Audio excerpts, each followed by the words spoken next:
not for the greater good. Things are progressing, and it does not appear to be for the greater good of anyone on the ground. The continuation of a breakdown of society and ultra-sinister methods being employed to keep people stressed, unsure and worried for their safety. As well they should be. There are ever more concerning reports coming out of various countries that should worry anyone. Canada, Quebec specifically, taking over parental rights. Infanticide up to 28 days after birth in some US states. Assisted suicide for mentally ill people.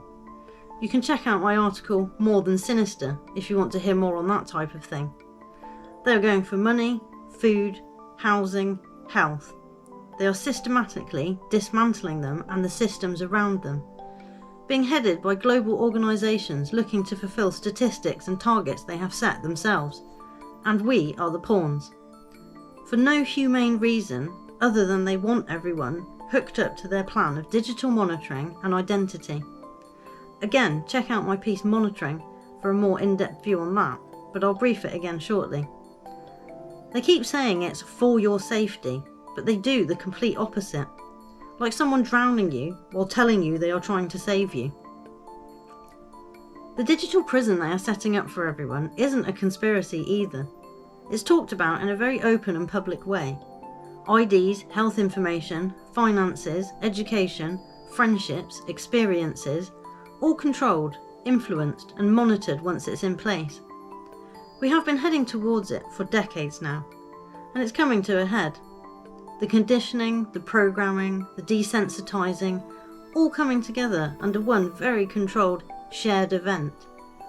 I believe this is important for them to lay the foundations for a set future.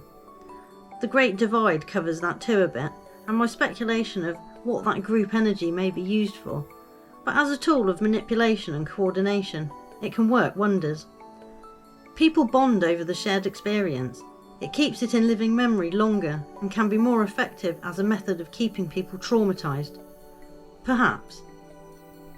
But after going for our health and family and social units, they are now focusing on food. There have been various advertisements from the planners about bugs on the menu, synthetic meat and lab-grown products. Farmers are being encouraged and incentivised to retire. Multiple food processing plants have been destroyed in the US in recent months, and leaders are warning of food shortages as they set them up. Ships being held in port, truckers being delayed, fuel prices set up to screw everyone. Farmers are also feeling the squeeze, with fertiliser prices going through the roof, pushing them further into ruin. These are the guys that literally put food on your table. Well, them and the truckers. But imagine your food is grown in a lab and driven to you in a remote vehicle. No person or animal required. That's where it's headed. Many are talking about it, but I also see many asking about what they can do to prepare for something this life-changing. And make no mistake, this is a life-changing event we are in, and only part of the way through. It may sound dramatic to some, but it doesn't change the fact it's happening, and it is happening on our watch. Plan as best you can with the ever-changing information you have and can speculate upon. Try and guard yourself mentally and physically for any scenario you can imagine, and if you can't imagine, find other people's ideas to work with. When it comes to items you have or might buy, I now have a rating system. Things will fall into 3 categories if it gets as bad as people say it might. Is it edible, usable, or tradable? The EUT scale, I shall call it. And to be fair, I should have been thinking along those lines anyway.